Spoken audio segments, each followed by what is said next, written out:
ভারতীয় সংস্কৃতিতে অমাবস্যার দিন অত্যন্ত পবিত্র এবং আধ্যাত্মিক গুরুত্ব ধারণ করে। এই দিনটি আমাদের আত্মবিশ্লেষণ, শান্তি এবং ঈশ্বরের আরাধনার সুযোগ দেয়। সারা বছরে অমাবস্যাগুলির মধ্যে পৌষ অমাবস্যার একটি বিশেষ স্থান রয়েছে। এই দিনটি চাঁদের অনুপস্থিতি সত্ত্বেও নতুন শুরু এবং আত্মশুদ্ধির প্রতীক।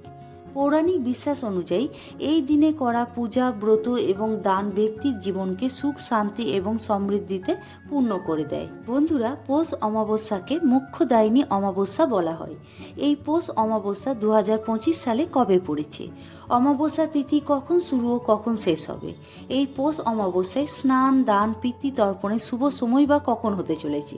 এই পৌষ অমাবস্যায় কোন কোন কাজগুলি করবেন এবং কোন কোন কাজগুলি করবেন না, এই সমস্ত কিছু নিয়ে আপনাদের সঙ্গে আলোচনা করতে চলেছি। তবে বন্ধুরা, শ্রীকথার পৌষ অমাবস্যার স্পেশাল এপিসোডটি স্কিপ না করে পুরোপুরি দেখার অনুরোধ রইল, কারণ পুরো ভিডিও না দেখলে আপনারা অনেক কিছু তথ্য মিস করে যাবেন। তো চলুন বন্ধুরা, আর দেরি না করে আজকের ভিডিওটি শুরু করা যাক। পৌষ অমাবস্যা এই বছর অর্থাৎ 2025 সালে 19শে ডিসেম্বর শুক্রবার পড়েছে। অমাবস্যা তিথি শুরু হবে 19শে ডিসেম্বর ভোর 4:59 এবং অমাবস্যা তিথি শেষ হবে 20শে ডিসেম্বর সকাল 7:12। উদয় তিথি অনুসারে সমস্ত শুভ কাজ 19শে ডিসেম্বর করা হবে।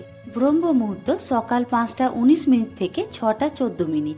এই সময়ে স্নান, জপ, ধ্যান এবং তর্পণ খুব ফলপ্রসূ। আপনি যদি ব্রহ্ম মুহূর্তে স্নান করতে না পারেন, তবে আপনি সূর্যোদয়ের পরেও স্নান করতে পারেন এবং দান করতে পারেন। স্নানের পরে নিজের সাধ্যমতো খাদ্য, পোশাক এবং প্রয়োজনীয় জিনিস দান করা শুভ বলে মনে করা হয়। এবং বন্ধুরা, অন্যান্য শুভ মুহূর্ত হল 8:26 থেকে 9:43 পর্যন্ত। অমৃত মুহূর্ত সকাল 9:43 থেকে বেলা 11:01 পর্যন্ত। অভিজিৎ মুহূর্ত সকাল 11:58 থেকে দুপুর 11:39 পর্যন্ত। রাহুকাল এই সময় শুভ কাজ করা নিষিদ্ধ, বেলা 11:01 থেকে দুপুর 12:18 পর্যন্ত। বন্ধুরা, বিশ্বাস করা হয় যে অমাবস্যার দিন পূর্বপুরুষরা পৃথিবীতে আসেন এবং তাদের বংশধরদের দ্বারা করা কাজগুলি গ্রহণ করেন। এই তিথিতে সকালে স্নানের পরে তর্পণ করা সবচেয়ে শুভ। রাত 11:30 থেকে দুপুর 2:30 মধ্যে শ্রাদ্ধ, পিণ্ডদান এবং পিতৃকর্ম করা সবচেয়ে ভালো বলে মনে করা হয়।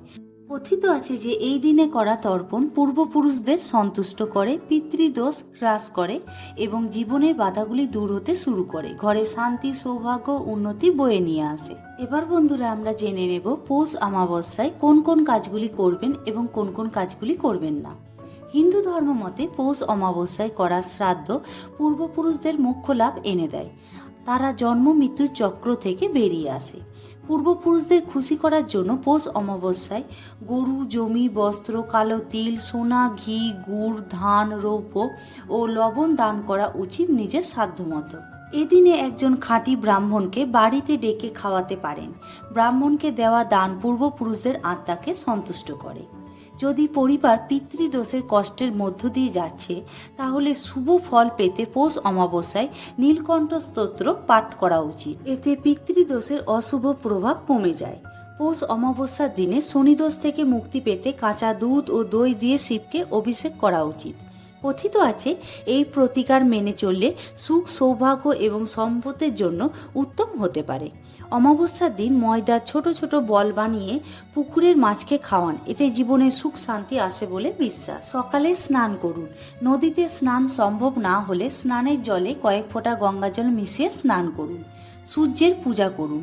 সন্ধ্যের সময় বাড়ির উত্তর পূর্ব কোণে একটি ঘিয়ের প্রদীপ জ্বালিয়ে সূক্ত পাঠ করুন, তাতে লক্ষ্মী লাভ হয়। এবার বন্ধুরা, আমরা জেনে নেব পৌষ অমাবস্যার দিন কোন কোন কাজগুলি করবেন না। অমাবস্যার দিন তুলসী পাতা, পিপল পাতা ও বিল্বপত্র একেবারেই ছেঁড়া উচিত নয়। পূর্বপুরুষদের জন্য তৈরি খাবারে রসুন ও পেঁয়াজ ব্যবহার করবেন না। শ্রাদ্ধ না করলেও এই দিনে আমিষ খাবার ত্যাগ করুন। এই দিনে মদ, অ্যালকোহল ইত্যাদি নেশা জাতীয় পদার্থ থেকে দূরে থাকা উচিত। অমাবস্যার দিনে যে কোনো নতুন কাজ, ভ্রমণ করা, ক্রয় বিক্রয় করা এবং যে কোনো শুভ কাজ করা নিষিদ্ধ। অমাবস্যায় পূর্বপুরুষরা যে কোনো রূপে বাড়িতে আসতে পারেন, তাই বাড়িতে অতিথি এলে অসম্মান করবেন না। এদিন কোনোভাবে পশু পাখিদের বিরক্ত করবেন না। অমাবস্যার সময় অশুভ শক্তি সক্রিয় হয় বলে কোনো নির্জন স্থানে একা ভ্রমণ করবেন না। তো বন্ধুরা, আজকের ভিডিওটি এই পর্যন্ত। ভিডিওটি ভালো লাগলে লাইক, শেয়ার, কমেন্ট করে সাবস্ক্রাইব করতে ভুলবেন না। আগামী দিনে এমন ভিডিও দেখার জন্য চ্যানেলের পাশে থাকুন। ধন্যবাদ।